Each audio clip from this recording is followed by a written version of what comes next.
বন্ধুরা, আজকের এই ভিডিওতে আমরা স্কুইড গেমের সিজন 3 কে এক্সপ্লেন করতে চলেছি। চলুন এবার এই সিরিজের পুরো কাহিনীকে শুরু করা যাক। এপিসোডের শুরুতেই গিয়ংকে গেম আরিনার মধ্যে নিয়ে আসা হয়। সে আসলে ফ্রন্টম্যান এবং ভিআইপি দেরকে মারতে বেরিয়েছিল, কিন্তু এই লড়াইয়ের মধ্যে তার সমস্ত সাথীগুলোই মারা যায় এবং এখন ওই জায়গার মধ্যে মাত্র 60 জনই বেঁচে ছিল। এরপরে আবার ভোটিং শুরু হয়ে যায়। গেম আসলে কন্টিনিউ হবে নাকি হবে না এটিকে নিয়ে মেজরিটি লোকেরাই এই গেমকে খেলার জন্য প্রস্তুত হয়ে যায়। অন্যদিকে গিহন কোন রকম ভোটকে দেয়নি, কারণ তার বন্ধুরা মারা যাওয়ার জন্য সে পুরোপুরি ডিপ্রেশনে চলে যায়। ওখানের মধ্যে থাকা বাকি সমস্ত প্লেয়াররা গিহনকে নিয়ে মজা করতে শুরু করে। তারা বলতে থাকে সে তো আসলে হিরো হওয়ার জন্য বাইরে বেরিয়ে পড়েছিল, কিন্তু তার জন্যই আসলে এতগুলো লোক মারা গিয়েছে।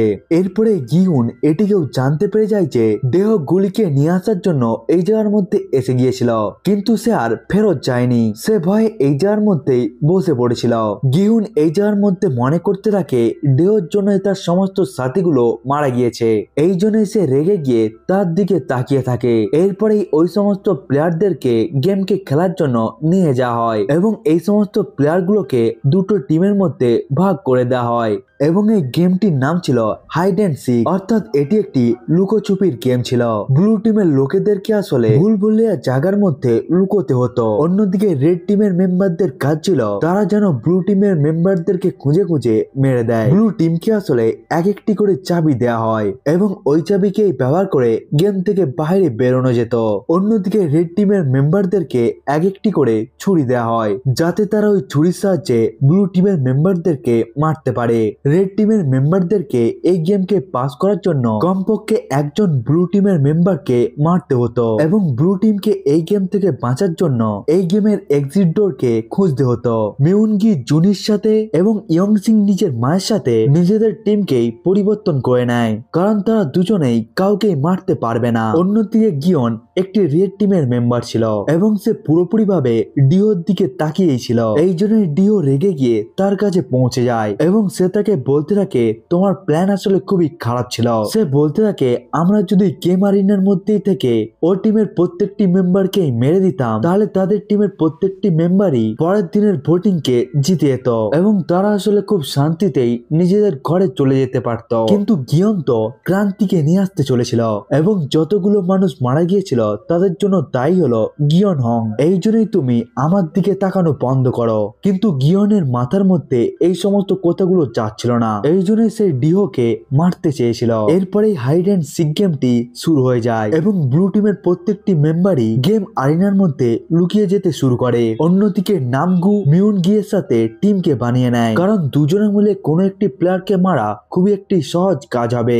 গেম শুরু হয়ে যাওয়ার সাথে সাথেই রেড টিমের মেম্বার গুলো ব্লু টিমকে খুঁজতে শুরু করে দেয়। হিউনজো, জুনি এবং গুমজা নিজেদের একটি টিমকে বানিয়ে নেয়। তারা জানতে পেরে যায় তাদেরকে 3 ধরনের চাবিকে দেওয়া হয়েছে এবং এই 3টি চাবির শেপ আলাদা আলাদা এবং এই 3টি চাবিকে ব্যবহার করে এক্সিট দরজাকে খোলা যেত। অন্যদিকে গিয়নু দেহকে পুরোপুরি ভাবে খোঁজার চেষ্টা করছিল। অন্যদিকে মিয়ংগি এবং নামগু একটি ব্লু টিমের মেম্বারকে ধরে নিয়ে তারা দুজনে মিলেই তাকে অর্ধেক অর্ধেক মেরে দেয়। অন্যদিকে ভিতু মিনসুর হাতে থ্যানোসের নেশার বড়ি এসে যায়, যেই নেশার বড়িকে সে খেয়ে নেয়। অন্যদিকে ইয়নজির টিমের কাছে একটি রেড টিমের মেম্বার এসে যায় এবং সে বলতে থাকে সে জুনি অথবা ওই বুড়িটিকে মেরে দিবে, কিন্তু হুনজো ওই রেড টিমের মেম্বারকেই মেরে দেয়। অন্যদিকে মিঙ্গু এবং নামগু মিলে ব্লু টিমের দুজন মেম্বারকেই মেরে দেয়, অর্থাৎ তারা দুজনেই এই গেমকে পার করে নেয়। কিন্তু এই জায়গার মধ্যেই নামগু বলতে থাকে তাদের আসলে বেশি পরিমাণে ব্লু টিমের মেম্বারদেরকে মেরে দেওয়া উচিত, ফলে ব্লু টিমের মেম্বার গুলো কম হয়ে যাবে। এর সাথে রেড টিমের মেম্বার গুলো ব্লু টিমের মেম্বারদেরকে না মারতে পেরে তারাও এক এক করে এলিমিনেট হয়ে যাবে। এর ফলে তারা অনেকটাই বেশি পরিমাণে টাকাকেও এই গেম থেকে জিতে যাবে। এই কথাকে শোনার পর মুঙ্গি এই কথাকে মেনে যায়। অন্যদিকে গিহং ওই পাগল মহিলা অর্থাৎ সামনকে দেখতে পেয়ে যায়, কিন্তু সে তো শুধুমাত্র ডেওকেই মারতে চেয়েছিল। এবং এরপরে ওই পাগল মহিলাটি বলে দেয় ডেও কোন জায়গার মধ্যে রয়েছে। এরপরে গিয়ং ওই জায়গা থেকে চলে যায় ডেওকে খুঁজে তাকে মারার জন্য। এরপরে ওই পাগল মহিলা অর্থাৎ সামন ওই জায়গাকে খুঁজে পেয়ে যায় যেখান থেকে সে ওই গেমকে জিতে যেতে পারত।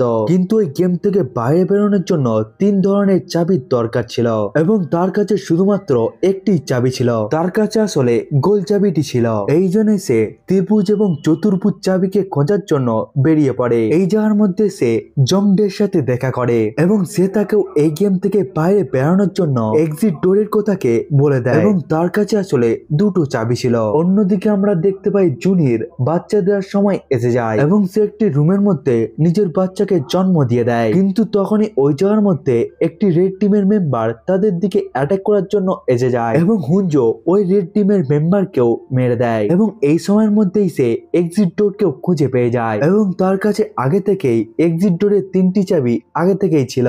এই জন্যই সে নিজের টিমের বাকি দুটো মেম্বারকেও এই ব্যাপারে বলতে যায় সে আসলে এক্সিট ডোরকে খুঁজে পেয়ে গিয়েছে বলে। কিন্তু তখনই তাকে পেছন দিক থেকে কেউ ছুরি মেরে দেয় এবং ওই ছুরি মেরে দেওয়া পার্সনটি ছিল মিউঙ্গি অর্থাৎ জুনির বয়ফ্রেন্ড। এরপরে মিউঙ্গি ওই জায়গা থেকে পালিয়ে যায় কারণ নামগু যদি তাদেরকে এই জায়গার মধ্যে দেখে নেয় তাহলে সে ব্লু টিমের আর দুটো মেম্বারকেও ওই জায়গার মধ্যেই মেরে দিত। অন্যদিকে সামন এবং জংডে এক্সিট ডোরকে খুঁজে পেয়ে যায় কিন্তু জংডে এক্সিট ডোর থেকে বাইরে বেরিয়ে গিয়ে নিজের কাছে একটি চাবিকে নিয়ে ওই ডোরকেই বন্ধ করে দেয়। এরপরেই ওই জায়গার মধ্যে মিনসু এসে যায় যে পুরোপুরি নেশার মধ্যে ছিল এবং সে ওই পাগলা মহিলা অর্থাৎ সামনকে মেরে দেয়। অন্যদিকে গিহুং ডেওকে অনেকক্ষণ ধরে খোঁজার পর তাকে খুঁজে পেয়ে যায় এবং তাদের দুজনের মধ্যে অনেকক্ষণ ধরে লড়াই চলতে থাকে। অবশেষে গিহুং ডেওকে মারতে সফল হয়ে যায়। অন্যদিকে জুনি এবং গুঞ্জা এই গেম থেকে বাইরে বেরোনোর জন্য এক্সিট ডোরের কাছে পৌঁছে যায় কিন্তু তখনই ওই জায়গার মধ্যে গুঞ্জার ছেলে অর্থাৎ ইয়নসিক ওই জায়গার মধ্যে পৌঁছে যায়। সে আসলে এখনো পর্যন্ত কাউকেই মারতে পারেনি এবং এই হাইড এন্ড সিক গেমের সময় শেষ হতে চলেছিল এবং সে জুনিকে মারার চেষ্টা করতে থাকে কিন্তু গুঞ্জা তাকে বলতে থাকে সে যেন তাকে মেরে দেয় কারণ তার এখন বয়স অনেক হয়ে গিয়েছে। কিন্তু ইয়নসিক নিজের মাকে কখনোই মারতে পারতো না এই জন্যই সে জুনিকে মারার জন্য চলে যায় কিন্তু গুঞ্জা নিজের মাথার মধ্যে রাখা অস্ত্রকে ব্যবহার করে তাকে মেরে দেয়। এর সাথে সাথে এই গেমের সময়ও শেষ হয়ে যায় এবং এই গেমটিও শেষ হয়ে যায়। যে সমস্ত প্লেয়ার গুলো এই গেমের মধ্যে পাস করতে পারেনি তাদেরকে গার্ডসরা এক এক করে মারতে শুরু করে দেয়। এই জায়গার মধ্যে আমরা দেখতে পাই ভিআইপিরা আসলে গার্ড হয়ে এই জায়গার মধ্যে গেম খেলতে এসেছিল এবং তারা নিজেদের হাতকে ব্যবহার করে ওই সমস্ত প্লেয়ারদেরকে মেরে দেয়। হাইড এন্ড সিক গেমটি হয়ে যাওয়ার পর এখন গেমে শুধুমাত্র 25 জনই বেঁচে ছিল অর্থাৎ এখান থেকে প্রত্যেকটি প্লেয়ার 10 কোটি টাকাকে পেতে পারে।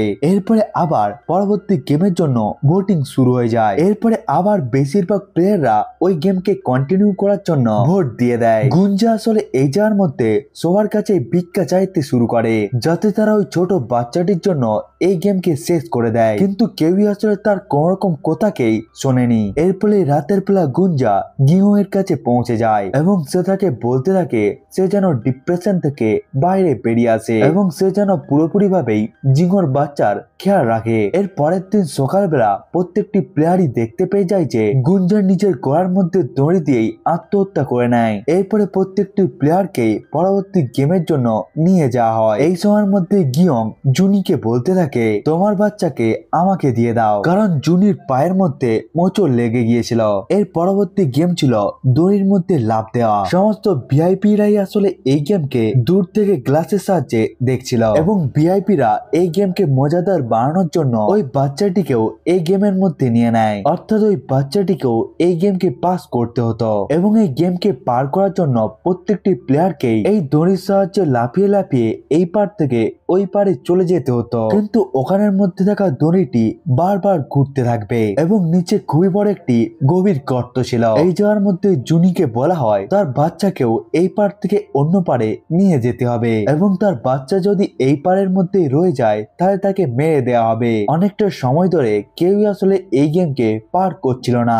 এই জায়গার মধ্যে মিনসু নাঙ্গুকে বলে দেয় যে নেশার বড়িগুলো আসলে তার কাছে রয়েছে এবং সে ওই বড়িগুলোকে গেমের জায়গার মধ্যে ফেলিয়ে দেয় এবং ওই নেশার বড়িকে নিয়ে নেওয়ার জন্য নাঙ্গু ওই গেমের মধ্যে ঢুকে পড়ে। কিন্তু সে নেশার বক্সে খুলে দেখার পর দেখতে পায় ওই ডিব্বাটি খালি রয়েছে, অর্থাৎ মিনসু তাকে মিথ্যে কথা বলেছে। এরপরে গেমের দড়িটি তাকে ঠেলে দেয় এবং এই জায়গার মধ্যে মিনসু সেমির মৃত্যুর রিভেঞ্জকেও নিয়ে নেয়। এরপরে গিহুং ওই বাচ্চাকে নিজের সাথেই বেঁধে নেয় এবং সে জিনুকে বলতে থাকে সেই বাচ্চাকে এই পার থেকে অন্য পারে নিয়ে চলে যাবে। এরপরে সে ওই বাচ্চাটিকে ছেড়ে দিয়ে তাকেও আনতে আসবে। এরপরে গিহুং ওই গেমকে খেলতে শুরু করে দেয় এবং সে অনেক কষ্ট করে করে ওই গেমটিকে পুরোপুরি ভাবেই পার করে নেয়। এরপরে অন্য একটি লোকও ওই গেমকে পার করে নেয় এবং এরপরে সে এক একটি প্লেয়ারকে ধাক্কা দিয়ে ওই গেম থেকে এলিমিনেট করতে শুরু করে যাতে সে পুরোপুরি ভাবেই ওই টাকাকে পেয়ে যেতে পারে। এই জন্য বাকি সমস্ত লোকগুলো ওই জায়গার মধ্যে লাফাতে শুরু করে, কিন্তু গিহুং ওই লোকটিকে ধমকি দিয়ে দেয় যে সে যেন বাকি সমস্ত লোকদেরকে এই জায়গার মধ্যে আসতে দেয়, নাহলে আমি তোমাকে এই গর্তের মধ্যে ফেলিয়ে দেব। অন্যদিকে মিউঙ্গি জুনিকে এই জায়গা থেকে নিয়ে যাওয়ার জন্য তার সাথে কথা বলতে শুরু করে, কিন্তু জুনি তাকে এই জায়গা থেকে যাবে না বলে দেয় কারণ মিউঙ্গি হিনজোকে মেরে দিয়েছিল। জুনি এই জায়গার মধ্যে এটিকেও বলতে থাকে যে তার পায়ের মধ্যে মোচড় লেগে গিয়েছে, এই জন্য সে কোনোভাবে লাভ দিতেও পারবে না। এই জন্যই জুনির জন্য এই পার থেকে অন্য পারে যাওয়া খুব একটি অসম্ভব কাজ ছিল। এরপরে মিউঙ্গি জুনিকে ছেড়ে এই জায়গা থেকে চলে যায় এবং সবশেষে জুনি আসলে এই গেমকে পার করার জন্য বেঁচে রয়ে গিয়েছিল এবং সে জিহংকে বলতে থাকে সে যেন পুরোপুরি ভাবে তার বাচ্চার খেয়াল রাখে। এরপরে সে ওই জায়গার মধ্যে থেকে লাভ দিয়ে আত্মহত্যা করে মারা যায়। ভিআইপি এই জায়গার মধ্যে মনে করতে থাকে এই গেমের মধ্যে 222 অর্থাৎ ওই বাচ্চার মা তো মারা গিয়েছে, এই জন্য ওই বাচ্চাকেও এই গেম থেকে এলিমিনেট করে দেওয়া উচিত। কিন্তু এখানে ফ্রন্টম্যান বলতে থাকে এর থেকে ভালো হবে এই গেমের মধ্যে ওই বাচ্চাকেই একটি প্লেয়ার বানিয়ে দেওয়া হোক। এরপর ওই বাচ্চাটিকে 222 নম্বর প্লেয়ার বানিয়ে দেওয়া হয় যাতে এই গেমটি আরো বেশি পরিমাণে মজাদার হতে পারে। এরপরে ওই সমস্ত প্লেয়ারদের কাছে গার্ড এসে বলতে থাকে এই গেমের মধ্যে এখনো 9 জন বেঁচে রয়েছে, অর্থাৎ সবার মধ্যে 300 কোটি টাকা ভাগ হয়ে যাবে। কিন্তু সবাই আসলে এই কথাকে শুনে অবাক হয়ে যায় কারণ বাচ্চাকেও একটি প্লেয়ার হিসেবে ধরা হচ্ছে এবং সেও আসলে 300 কোটি টাকাকে পাচ্ছে। এই জন্য সমস্ত প্লেয়াররা মিলে ওই বাচ্চাকে মারার জন্য আগিয়ে আসে, কিন্তু ওখানের মধ্যে থাকা গার্ড গুলো তাদেরকে এসে থামিয়ে দেয়। তারা বলতে থাকে এখন এই জায়গার মধ্যে কোন রকম খুন খারাপই হবে না এবং এই গেমের মধ্যে শুধুমাত্র আর একটি গেমই বেঁচে ছিল। এরপরে তাদের সবার জন্যই একটি ডিনার পার্টি রাখা হয়। সবকটি প্লেয়ারই আসলে ডিনার করার জন্য চলে আসে যেখানে আসলে তারা যতটা পরিমাণে চায় ততটা পরিমাণে খেয়ে নেয় এবং ওই 222 নম্বর প্লেয়ার অর্থাৎ ওই বাচ্চাটিকেও দুধ খাওয়ানো হয়। এই জায়গার মধ্যে গেমের মধ্যে রাখা সমস্ত ভিআইপি রাই মনে করতে থাকে এখন তো গেমের অ্যামাউন্ট অনেকটাই বেশি বেড়ে গিয়েছে, এই জন্যই তারা তো হয়তো এই গেমকে ছেড়ে এই জায়গা থেকে চলে যাবে। কিন্তু ফ্রন্টম্যান এই জায়গার মধ্যে বলতে থাকে এতটা বেশি পরিমাণে তারা টাকা পাওয়ার পরেও তারা এই গেমকে খেলবে কারণ আমরা ভোটিং এর আগে এদেরকে গেমের সম্বন্ধে সবকিছুই বলে দেব। ভোটিং এর আগে গার্ড এই সমস্ত প্লেয়ারদেরকে বলতে থাকে এর পরের গেমকে জেতার জন্য 3টি লোককে এলিমিনেট করতে হবে এবং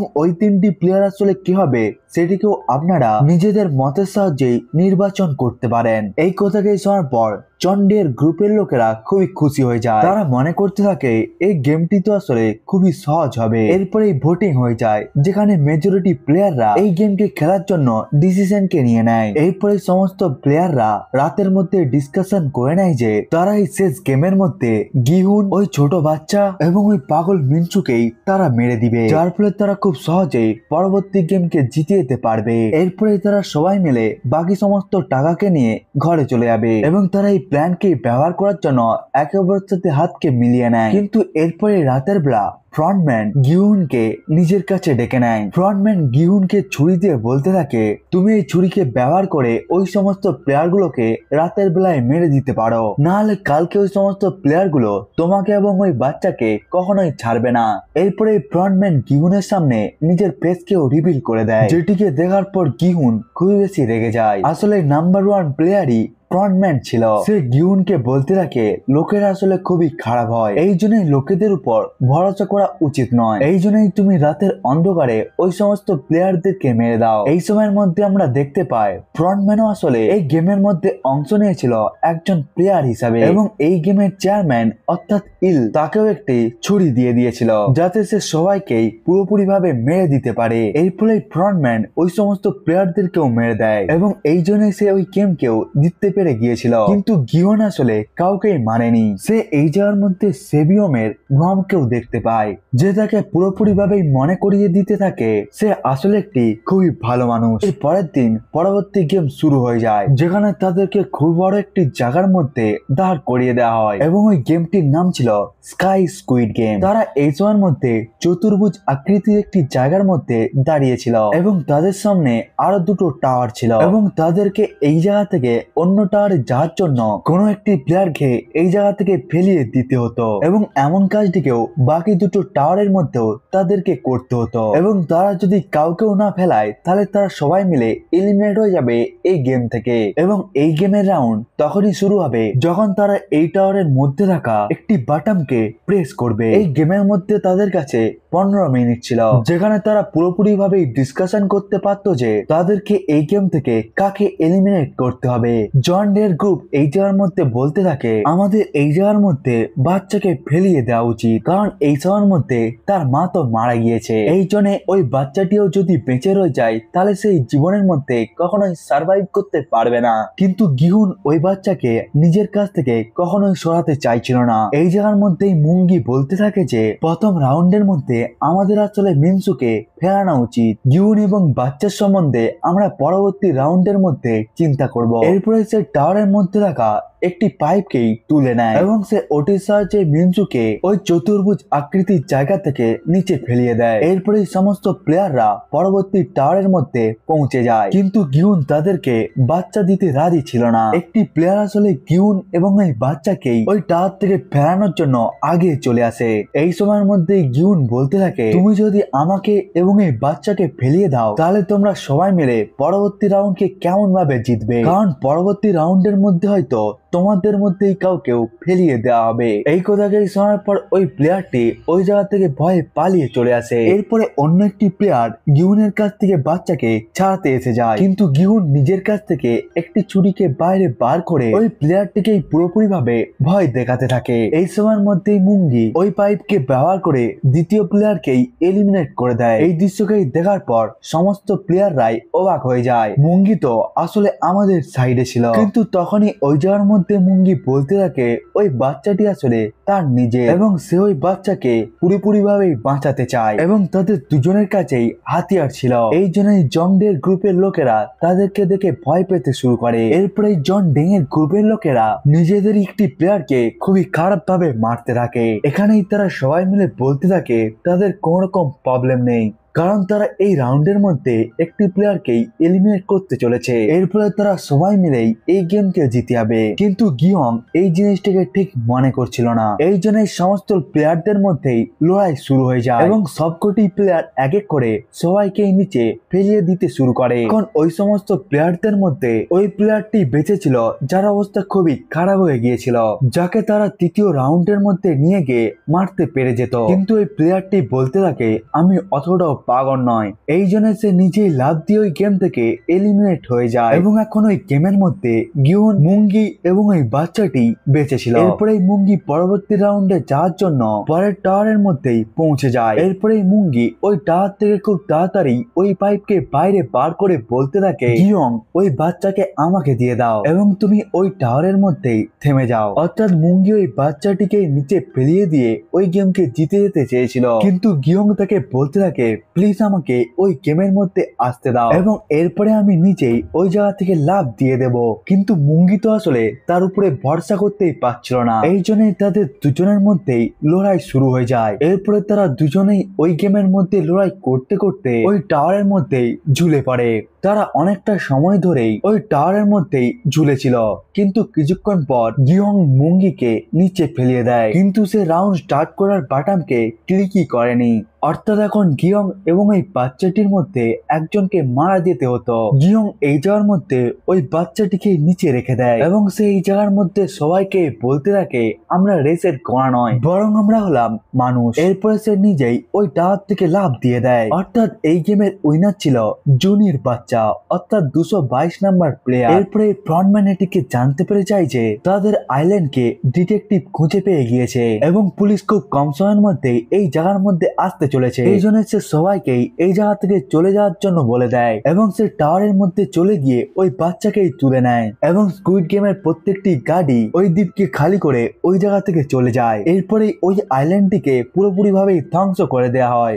এরপরে স্কুইড গেমের পুরো এরিনাটি ধ্বংস হয়ে যায়। এরপরে স্কুইড গেমের কাহিনী 6 মাস আগে চলে যায়। এখানে আমরা নোলের স্টোরিকে আপনাদেরকে বলিনি। আসলে সে এই জায়গার মধ্যে গোয়েনসুককে বাঁচিয়ে নিয়ে তাকে ওই স্কুইড গেমের এরিনা থেকেই বাইরে বার করে নেয় এবং সে এখন নিজের মেয়ের সাথে ওই মেলার মধ্যেই কাজ করে। নোল আসলে এখনো পর্যন্ত তাকে বলেনি যে সেই আসলে সেই গার্ড ছিল যে তার জীবনকে বাঁচিয়ে দিয়েছিল স্কুইড গেম থেকে। নোল এই জায়গার মধ্যে জানতে পেরে যায় যে তার মেয়ে এখন চায়নার মধ্যে রয়েছে, এই জন্য সে তাকে নেওয়ার জন্য চায়নাতে পৌঁছে যায়। এইদিকে আমরা দেখতে পাই ডিটেকটিভ এই সিজনের মধ্যে কিছুই করতে পারেনি। সে আইল্যান্ডের মধ্যে পৌঁছে তো গিয়েছিল, কিন্তু ফ্রন্টম্যান সবকিছুকে ধ্বংস করে ওই জায়গা থেকে বেরিয়ে গিয়েছিল। ডিটেকটিভ যখন নিজের ঘরের মধ্যে পৌঁছে যায় তখন সে দেখতে পায় তার ঘরের মধ্যে জুনির বাচ্চা অর্থাৎ 222 নম্বর প্লেয়ার এসে গিয়েছে। এমনকি তার কাছে একটি গোল্ডেন কার্ডও এসে যায়, যে কার্ডটিকে ডিটেকটিভ এটিএমের মধ্যে ঢুকিয়ে দেয়। এরপরে সে ওই জায়গার মধ্যে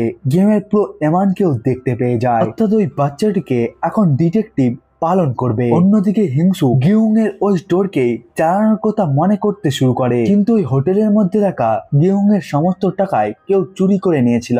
এরপরে আমরা আমেরিকার মধ্যে গিউং এর মেয়েকে দেখতে পাই, যার সাথে দেখা করার জন্য ফ্রন্টম্যান এসে যায়। সে তাকে বলতে থাকে এখন তার বাবা মারা গিয়েছে এবং সে তাকে একটি ডিব্বা দিয়ে ওই জায়গা থেকেই পালিয়ে যায়, যার মধ্যে গিউং এর ইউনিফর্ম এবং তার কাছে ওই গোল্ডেন এটিএম কার্ডটি ছিল। অর্থাৎ গিউং এর হোটেল থেকে ফ্রন্টম্যান ওই সমস্ত টাকাগুলোকে চুরি করে নিয়েছিল এবং সে ওই সমস্ত টাকাগুলোকে নিয়ে গিউং এর মেয়েকে দিয়ে দেয়। এরপরে আমরা আমেরিকার গলির মধ্যেও একটি মহিলাকে টাংচিকে খেলতে দেখতে পাই। অর্থাৎ ফ্রন্টম্যান এখন স্কুইড গেমকে আমেরিকার মধ্যে কন্টিনিউ করতে চলেছিল এবং স্কুইড গেমের সিজন 3 এই জায়গার মধ্যেই শেষ হয়ে যায়। বন্ধুরা, আপনাদেরকে এই সিজনটি কেমন লাগলো সেটিকে আপনারা কমেন্ট করে বলতে ভুলবেন না। বন্ধুরা, আজকের এই ভিডিওটা এতটা পর্যন্তই। দেখা হচ্ছে অন্য একটি ভিডিওতে, ততক্ষণের জন্য বাই বাই।